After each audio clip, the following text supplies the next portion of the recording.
Thanks for coming to this third webinar in the series. I appreciate you joining.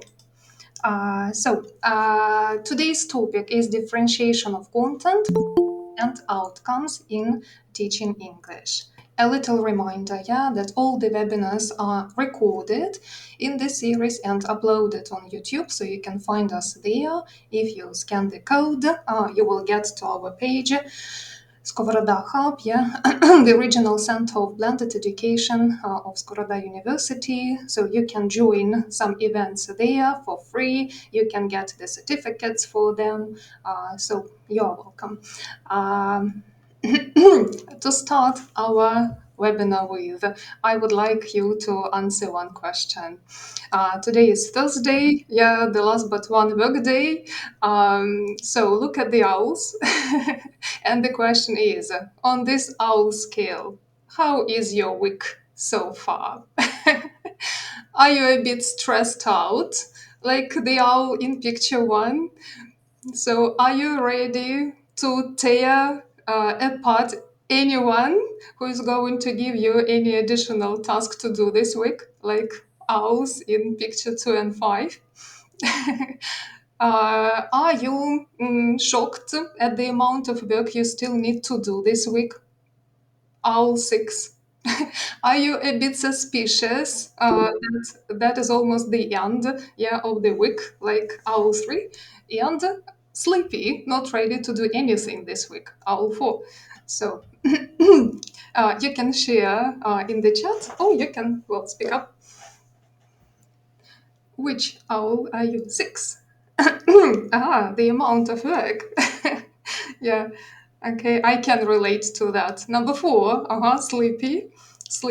3, suspicious that it's almost the end of the week. 5, ready to tear anyone apart for some additional task. Okay. 6. 6. So still a lot of work to do. I can relate to that. I would say that probably I'm the owl in picture 1, a bit stressed out, and so the combination of 1 and 6, also shocked at the amount of work I still need to do. Thanks for sharing. So let's start our today's webinar. Today we are going to discuss 3 practices that are commonly used in multi-level groups of learners, namely differentiation, scaffolding, and universal design for learning.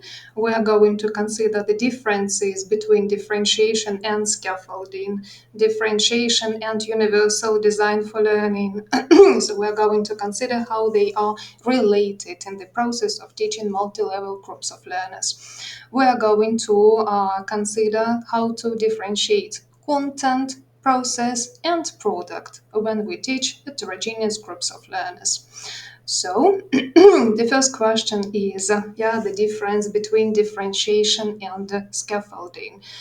I'm sure that you know these 2 terms, but still, let's clarify a bit.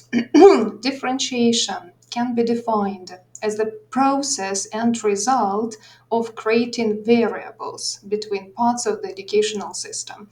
So we can say that differentiation is used when you work with multi-level groups of learners in our case, or heterogeneous groups of learners when your group of learners consists of students of different learner styles, different learner types, different interests, and so on and so forth. So that is differentiation, when you create different materials, different activities for the subgroups of learners within your class or group.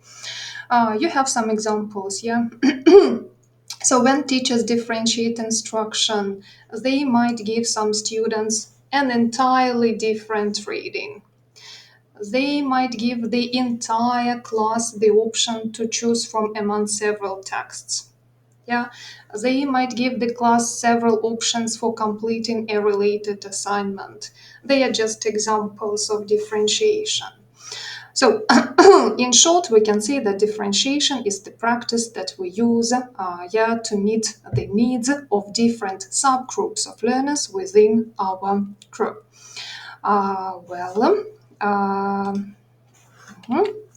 Scaffolding can be defined as techniques which are used to move students towards stronger understanding and greater independence in learning.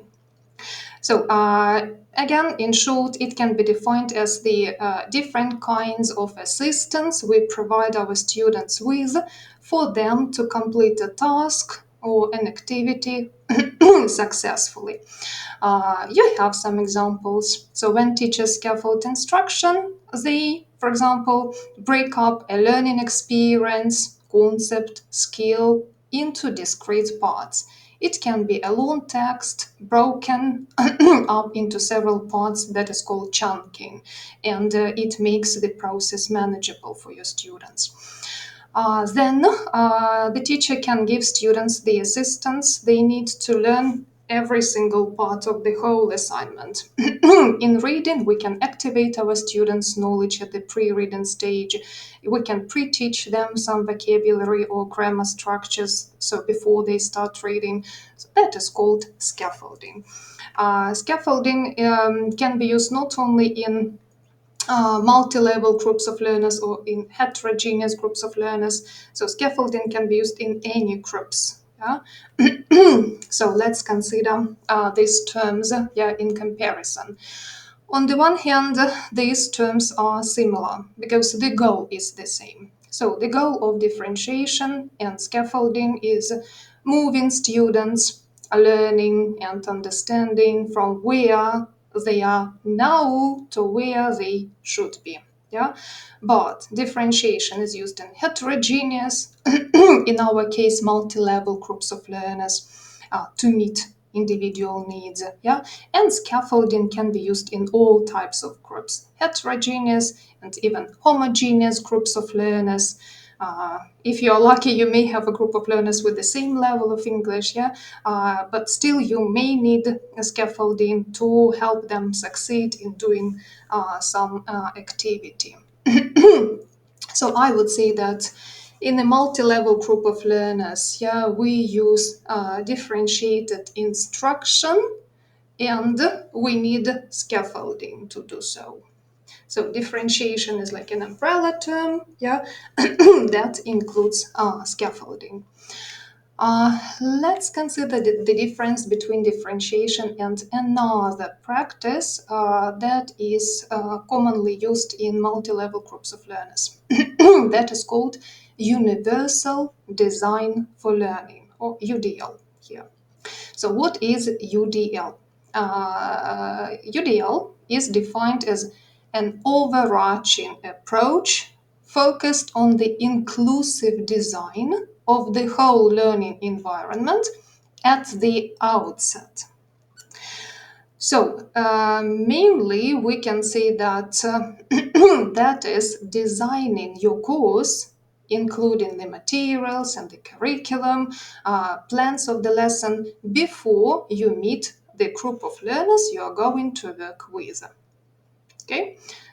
So UDL aims to ensure all students have full access to everything in the classroom, regardless of their needs and abilities. It relates to preparing for the course, taking into account potential differences, possible differences of learners you may have in your class. If we speak about differentiation, differentiation also addresses different needs of our learners, needs, levels of readiness, interest, profiles, and so on and so forth. But it is a responsive practice. So differentiation occurs post-instruction, when you have already taught your learners for some time, you analyzed their needs, and you are ready to modify your instruction according to their needs. Let's summarize. So here you can see a Venn diagram. So you can see the similarities and the differences between UDL and DI, or differentiated instruction. So UDL can be defined as fixing the lesson. That is, planning the lesson in anticipation to students' needs. How can we do that? We know that in every single class you will have visual learners, auditory learners, kinesthetic learners. Yeah, you will have formal learners and informal styles, and so on and so forth. So you have a general idea what your students may differ in, and you try to include all that in your lessons. So UDL occurs prior to instruction.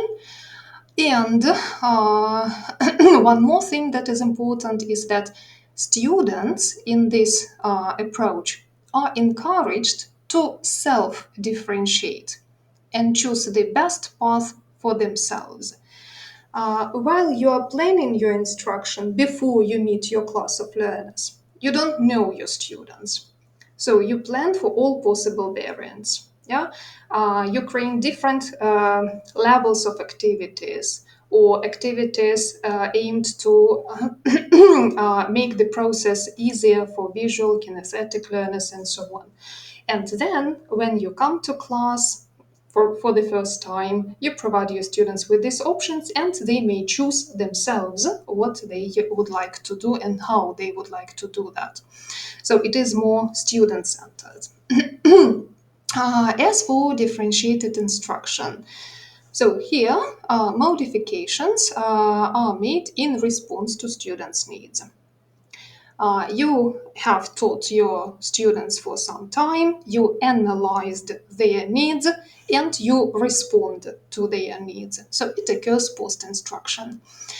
And this practice can be called teacher-directed, since the teacher decides what activities your subgroups of learners are going to do, in what way they are going to do these activities, and how much time each subgroup will need to do these activities. So it is teacher-directed.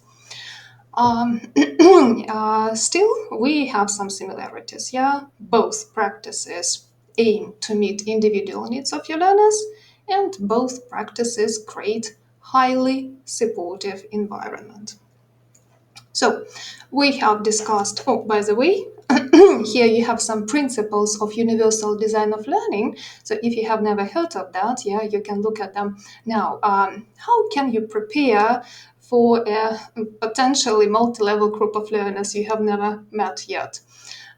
So you take into account that you should create multiple means of engagement for your learners. So multiple means of manipulating the material, working with the material. Multiple means of representation. It is connected with learning styles and abilities, visual kinesthetics. So you provide them with audio materials, video materials, text format, and so on and so forth. And multiple means of action or expression. So you offer your students some options for demonstrating their learning in various ways. Like you can allow them to choose the assessment type or the assignment type they are going to do. So here we have these differences. Yeah. Okay. And so to sum up, yeah, we can say that in a multi-level group, ideally, we need to start with a universal design for learning, that is preparing ourselves for dealing with a multi-level group of learners. Then, when we meet our learners, we start modifying our instruction, yeah, by differentiating that. And of course, to differentiate instruction, we need different scaffolding techniques. Are there any questions to me? Nope.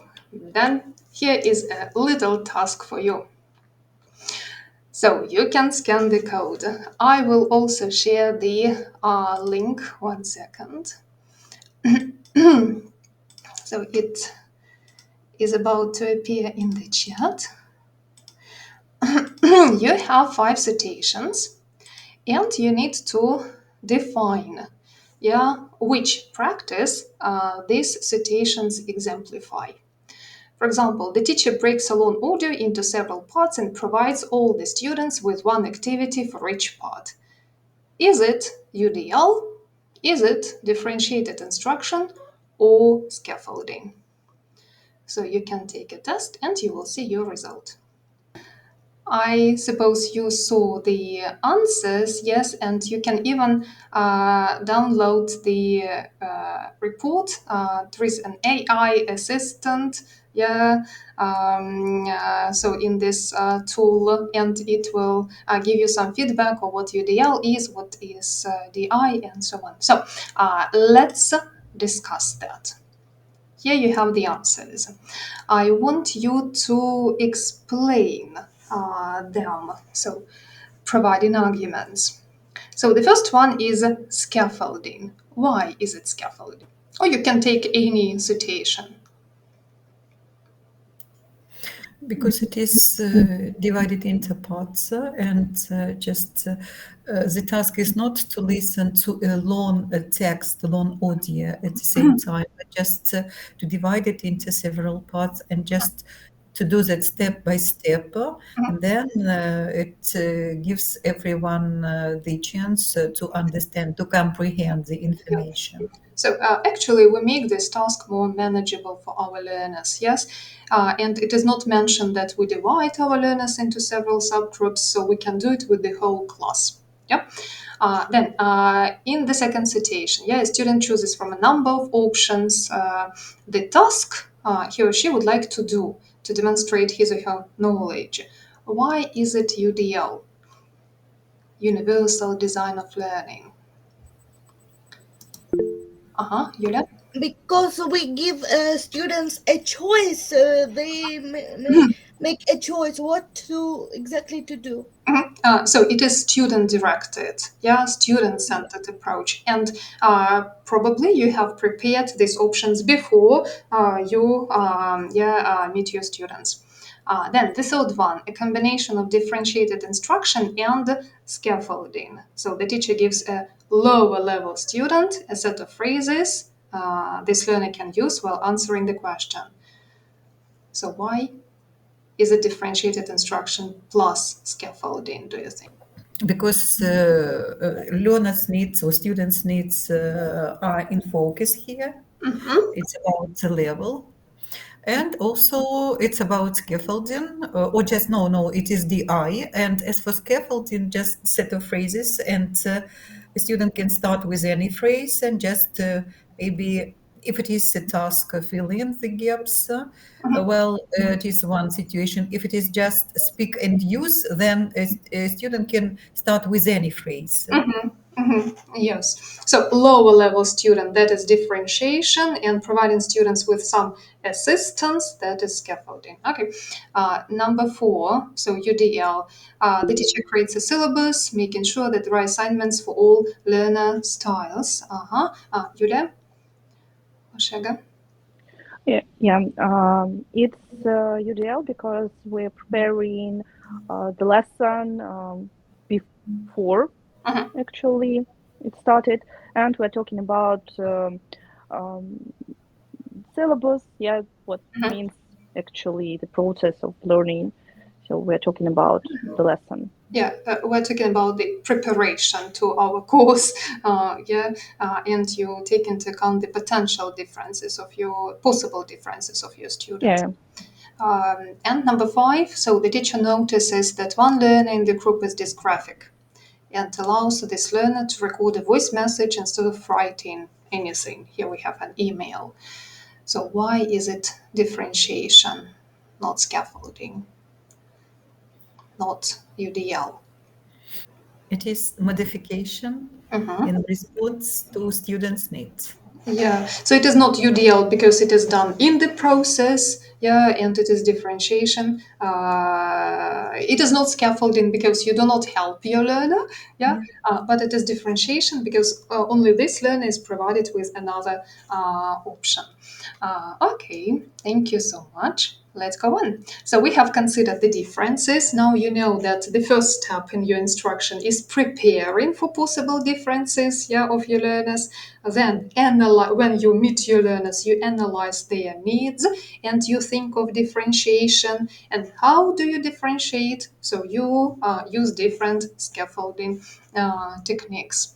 Let's go on. So this webinar is mainly devoted to differentiation.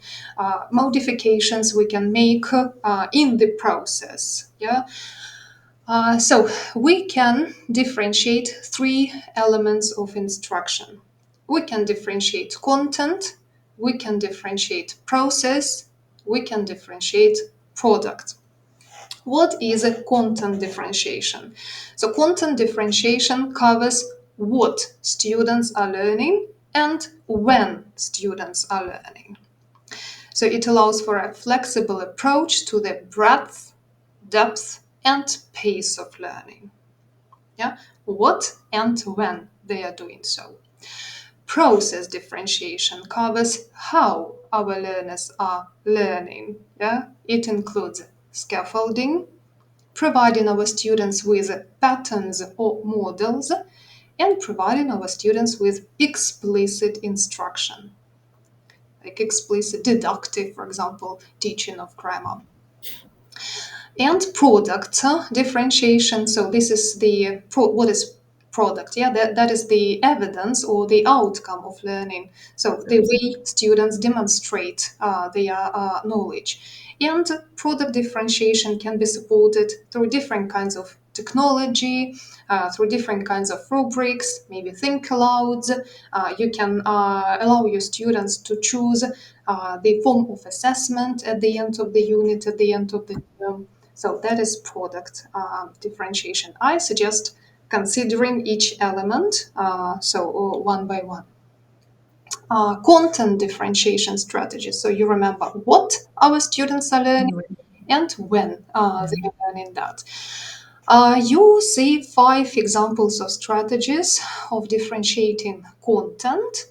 You may come up with some more. They are the strategies I have found. The first one is called curriculum compacting. So we have spoken about struggling students a lot. We haven't mentioned advanced students yet. Curriculum compacting is for higher level students. So what you do here is you allow your students not to learn some topic because they have mastered that already. So some students are exempt from the whole class instruction in content areas they have already learned. And by doing so, they buy, so to say, time for more challenging material.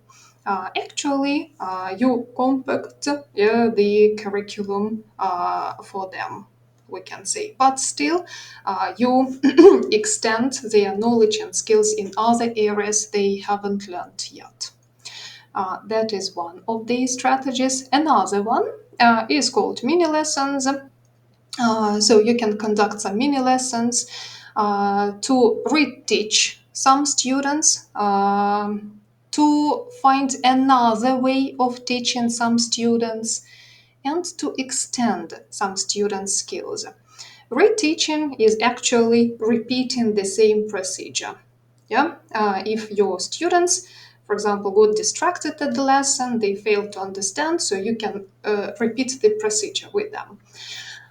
Finding another way of teaching. So if you see that your students struggle to understand the material the way you explained, so you can choose another way and teach it again. Extending some student skills. So that works well with higher level students. If you see that the material you have provided is not enough, so it's not sufficient, so you can expand the concept, the ideas, and so on. Then, 2 strategies that are a bit similar are highlighted materials and digests of key ideas. Highlighted materials. So involves providing students who have difficulty managing the whole text with a highlighted version of this text.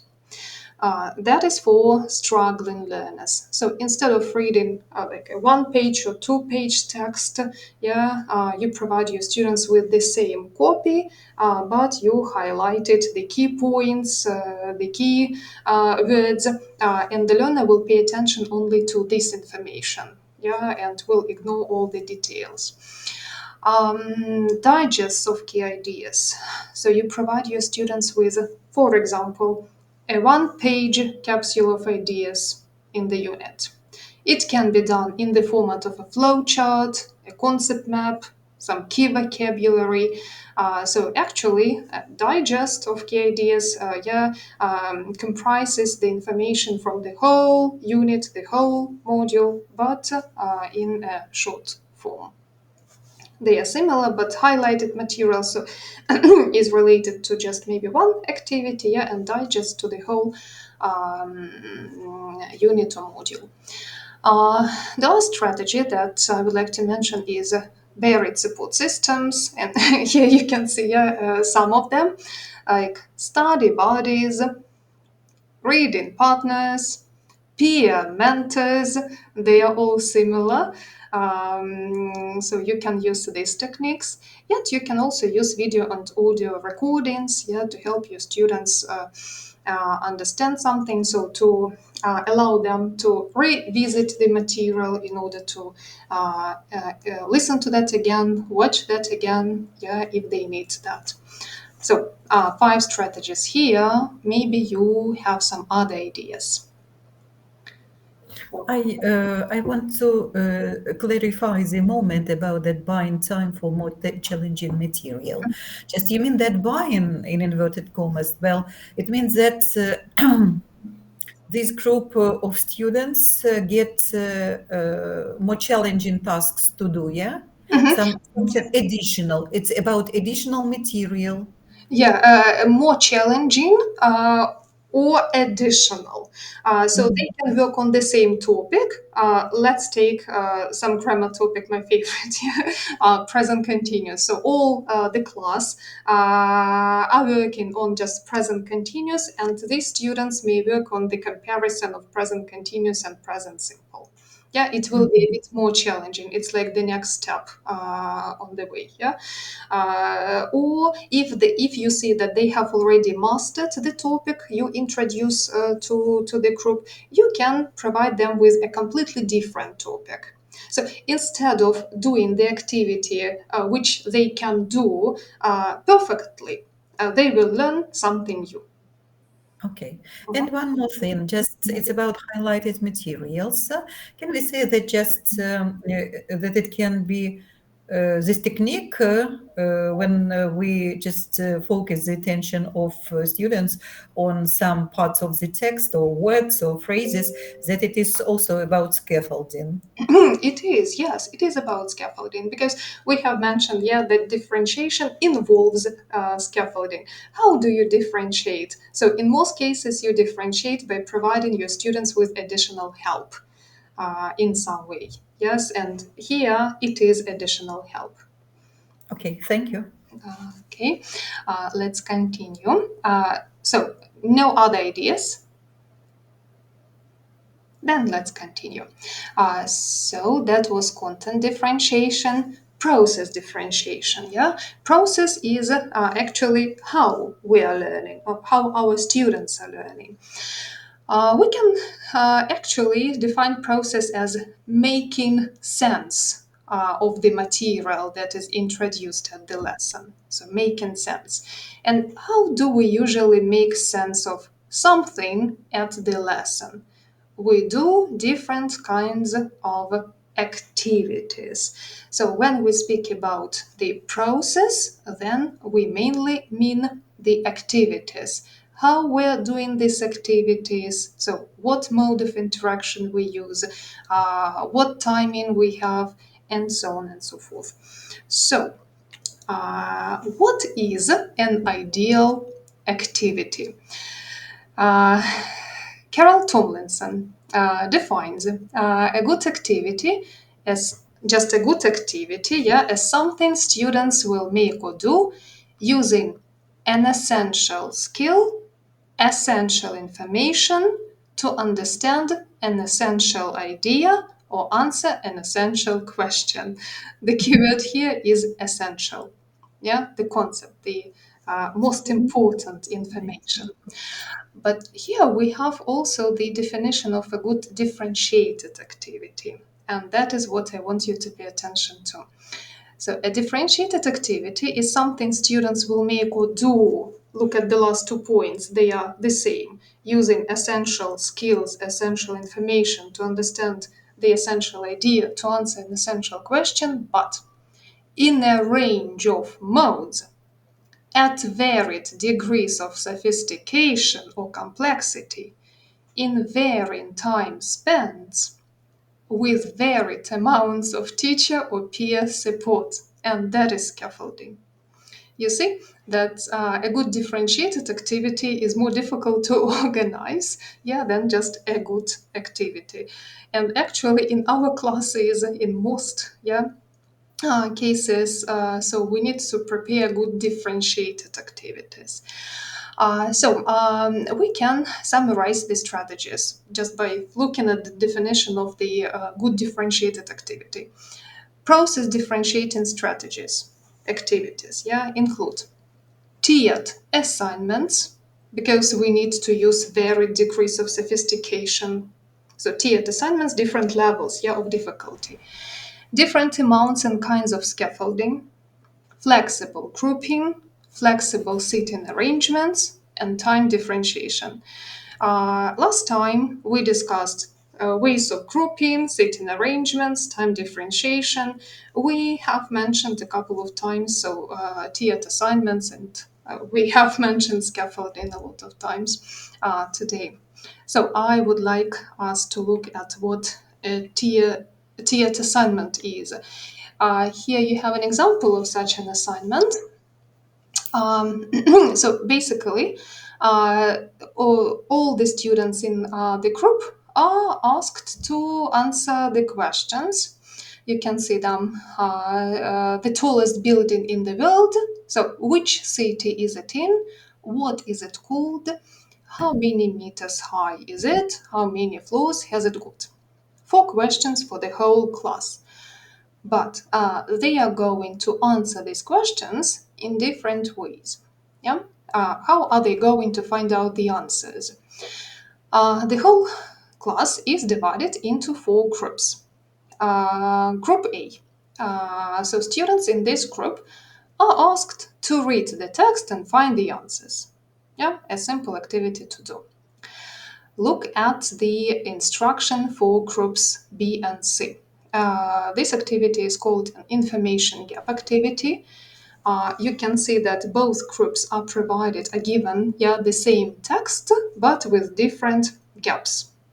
What they do, so they can read out loud, yeah, the information to each other, the text to each other. They can also work in pairs and ask each other questions to find out the information that is missing, and they fill in the gaps. And later they will answer the questions. I like the third one a lot, and that is for more advanced learners. So actually, learners are not given any text at all. They are asked to find the answers to the questions by using the internet. That's it. If we analyze, yeah, if we define the goal, the aim of each of these variants of the activities, the aim is to develop our learners' reading skills. But some of them just read the text they are given, some of them also practice speaking, or they may read out loud, yeah, and some of them will read something on the internet to find out the answers. So group A is for lower level students, yeah. The assignment for groups B and C for the average level, or they are called at level students, and group D for higher level or above level students. That is just an example of such an assignment. Well, here you have another example.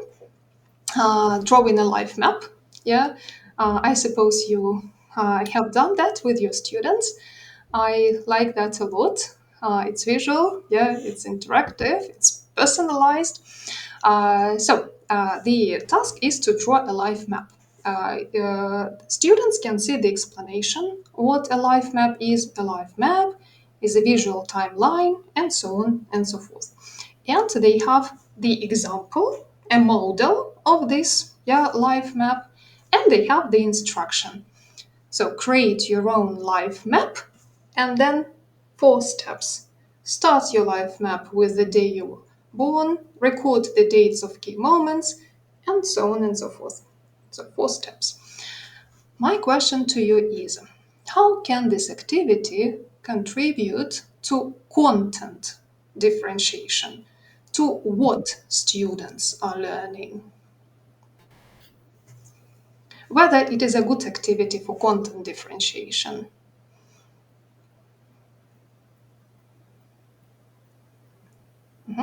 So just look at the picture, it's a life map.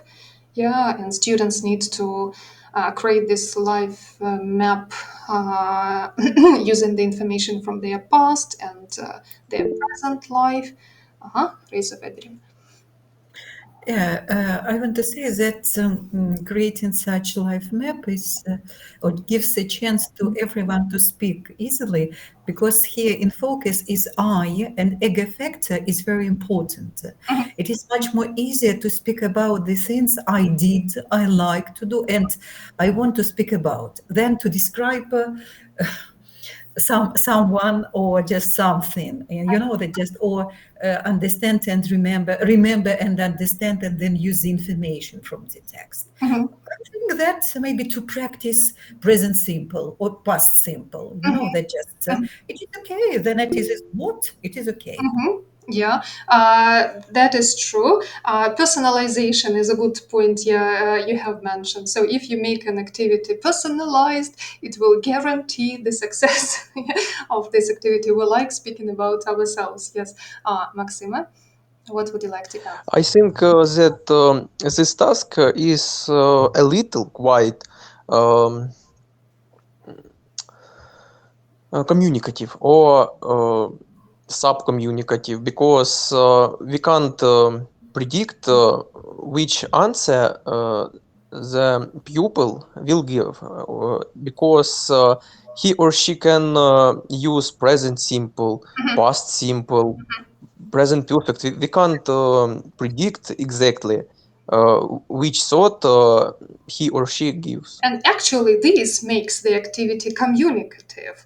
Yes, Yes. they will actually create this scaffolding. They help, something they can rely on while speaking themselves. But still, my question: how does it contribute to differentiating of the content? Raisa Fedorivna, anything else? I have an idea. Just using this information, everyone can ask questions. That just and again, it depends what kind of question they will choose, open or just close. And in just if it is difficult to answer question using past perfect, then maybe, or WH, then it is much more easier to say yes or no. Well, That's true. even this way, Yeah. using the information from the list. Yeah. So if we think about the linguistic means, yes, we need or the soft skills we need to create this map. So we need some vocabulary, we need some grammar, but students will use different vocabulary items in their life map. Some of them will speak about their hobbies in the past. Some of them will speak about will write, yes, some things about their family, and so on and so forth. If we speak about grammar, you can use different activities. You can ask them to work in pairs afterwards and ask each other questions to find out more information about each item they have mentioned. That is true. Actually, that is the answer to the second question already. So we understand that this activity is a good one to differentiate content, because the students create content themselves. And this activity is good to differentiate the process. So you can ask them to ask each other questions, either general or special. And these are two alternative ways to do so. General will be for lower level students, special for higher level students. What else can we do to differentiate the process?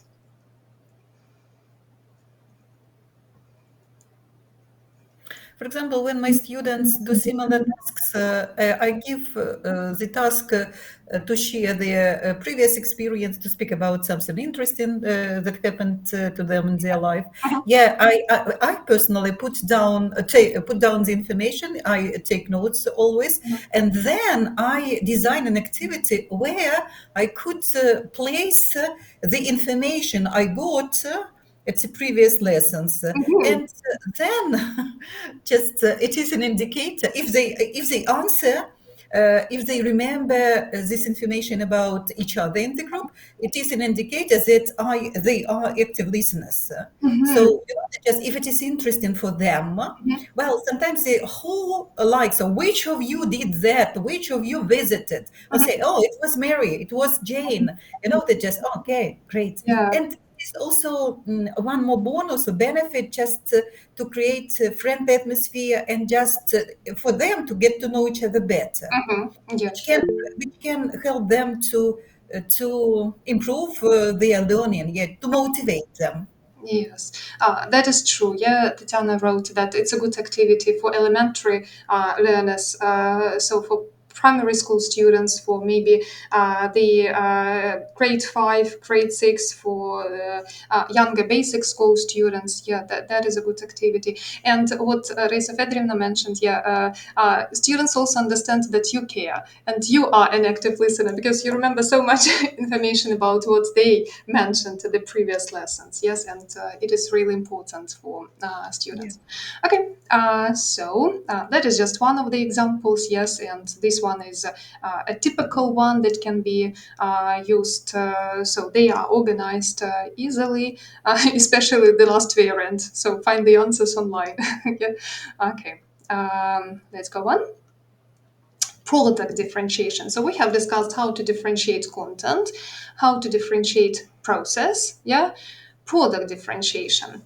What is a product in language teaching and learning? So products are outcomes or the ways of demonstrating the skills and knowledge students acquired. We should take into account that product is a long-term endeavor. So it's not an activity, a regular activity you do at the lesson.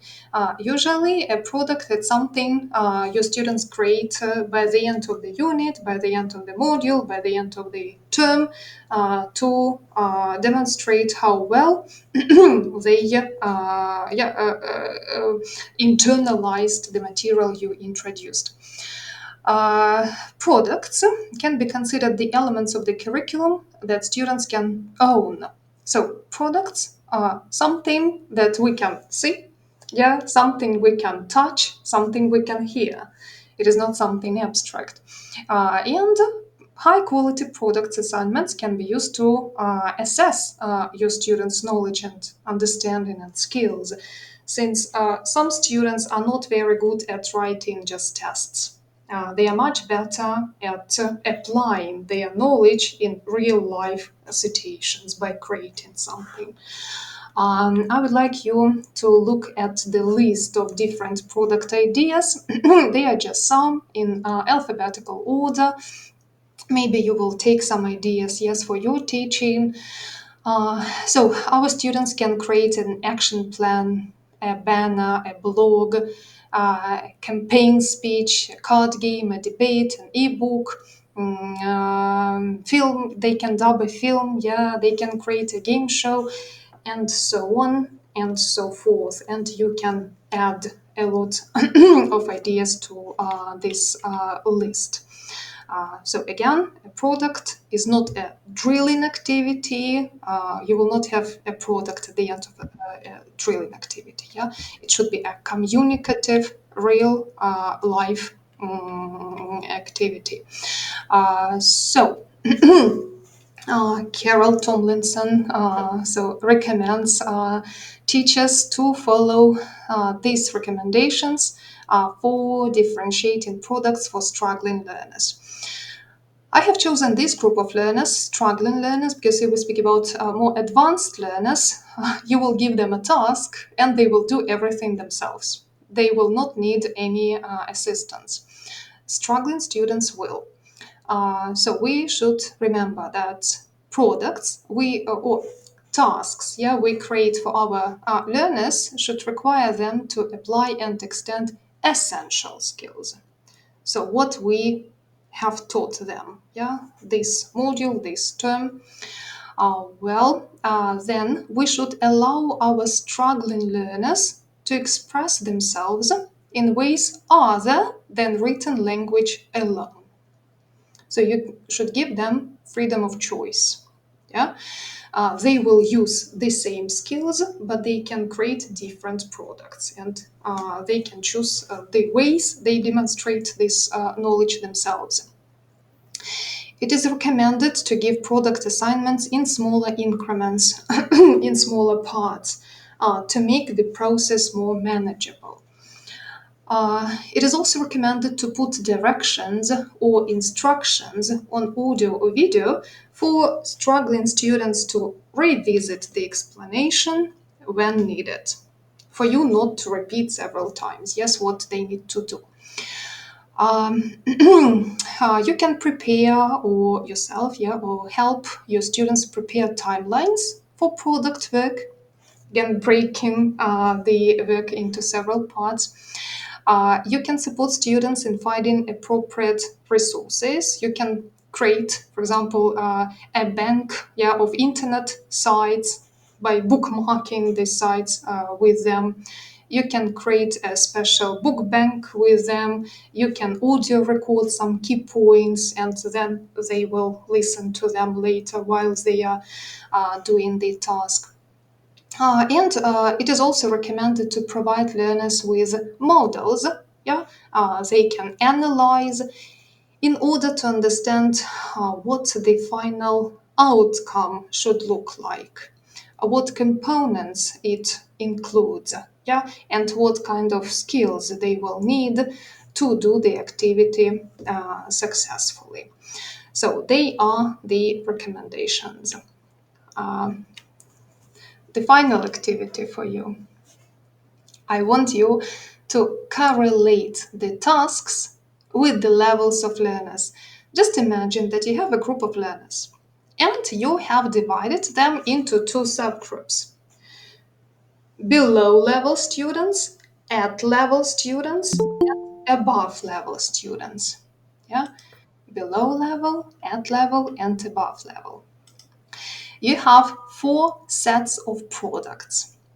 And you should put the products from each set in the appropriate column. For example, let's take the first set. Develop a marketing campaign, create a commercial, create an advertisement. This can be used when you work, for example, with students who learn shopping or marketing, if it is ESP. Yeah, so, which variant is more appropriate for below level students, do you think? Develop a marketing campaign, create a commercial, create an advertisement. Which one is easier? Advertisement. Advertisement. Advertisement. Yeah, advertisement is easier because all they need to do is write a text. Yeah, they can also design the advertisement, but they will not need to dub it. They will not need to speak here. Yeah. Then for the students who are at the average level of language command, you will use To create a commercial.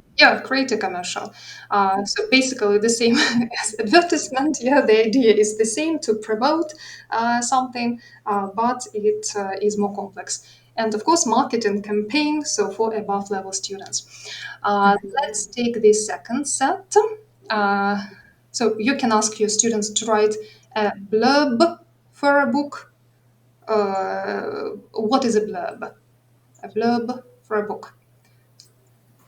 It's a small information, concentrated information Yeah. located at the back side of the cover. Yeah, that's right. Usually. Yes. Then you can ask your students to create a book cover, and you can ask your students to make a book trailer. So which is easier? Which is more difficult? Yulia? Cover. Yeah, create a book cover it's for below level. A book cover for the below level students. Yeah. For at level students. A book trailer. Write a blurb, maybe. So a blurb or a book trailer, which is more challenging to do? Challenging is a blurb, I think. But a book trailer is almost the same without any spoilers, but still you need to attract the attention of potential readers, but still you need some video. You need some other skills. It's more challenging Yeah. than A blurb, yeah? blurb. Yeah, writing a blurb is for at the level students, and making a book trailer is for above level students. But you see, the aim of the activity is the same. Students need to sell the book, to advertise the book, right? Then, the third set of instructions: create a comic, create an ebook, and write a short story. Maxim? I think that below level students is write a short story. I think this one is not a challenging task. Just write and all. Okay. And levels at level students, it's create a comic. Just write and draw. And create an ebook. Yes, it's above level students because it is quite hard for students. This must be my opinion. Okay, I see. Any other opinions? May I please? I think for me, it's like, as per me, below level students have to create a comic because it's the easiest one. They can draw. Yeah. And when they have difficulties, dyslexia or dysgraphia, they cannot write. So comics can be like something like oops, wow, hi, bye, something like that. And lots of pictures, drawing, that's it. Then it's a short story for at level students, and above level it's create an ebook. They need to use some devices, and they need to know technologies and lots of things to be involved. Yeah, that is true. As per me. Yes, and if they create, that is right actually. So creating a comic is easier than writing a short story because they can use just interjection, simple sentences. Sentences which contain only 2-3 words. But you can ask them to share their stories with others so they can just comment on the comic they have created. In this way, they will not need to write anything. So it will be easier for them just to speak if it is for dyslexic students, or dysgraphic students.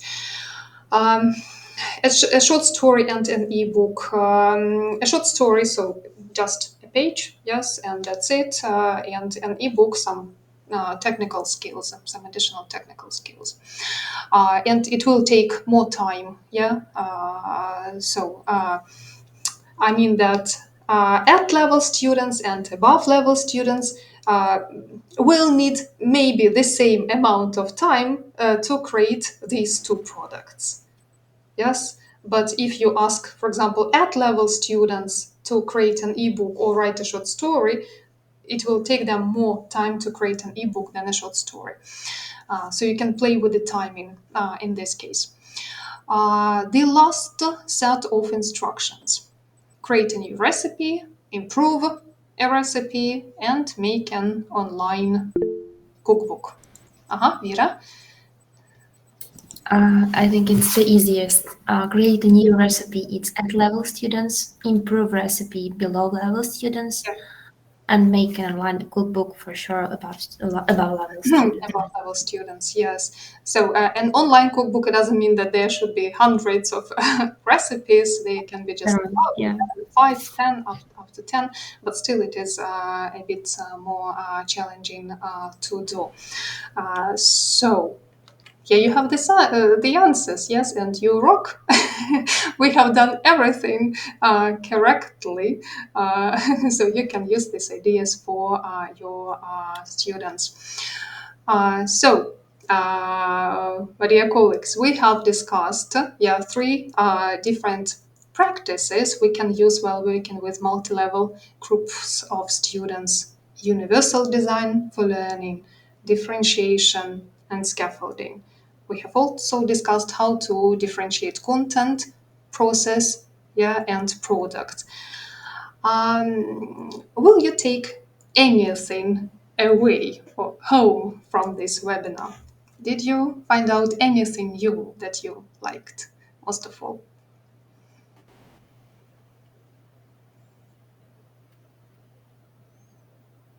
Maybe some techniques that you Yeah, like? new names, Universal Design for Learning, UDL, and that's DI, Mhm.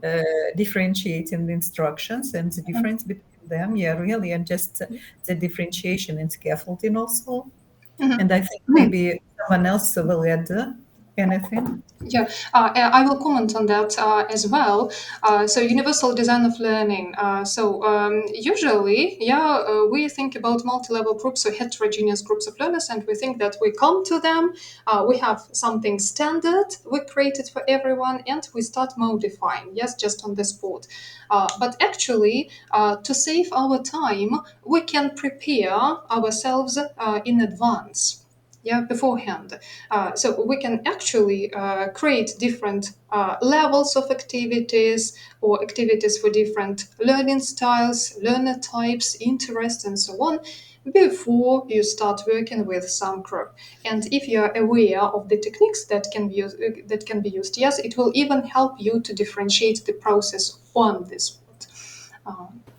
Nothing. I've got totally confused. I've got totally confused with UDL, DI, and scaffolding at the beginning, but after test, it got like it was very, very clear. It got very clear for me. So thank you so much. Now it's like now it's all settled, on the shelves So now you know here in my what to brain. start with. What to start Thank with. you.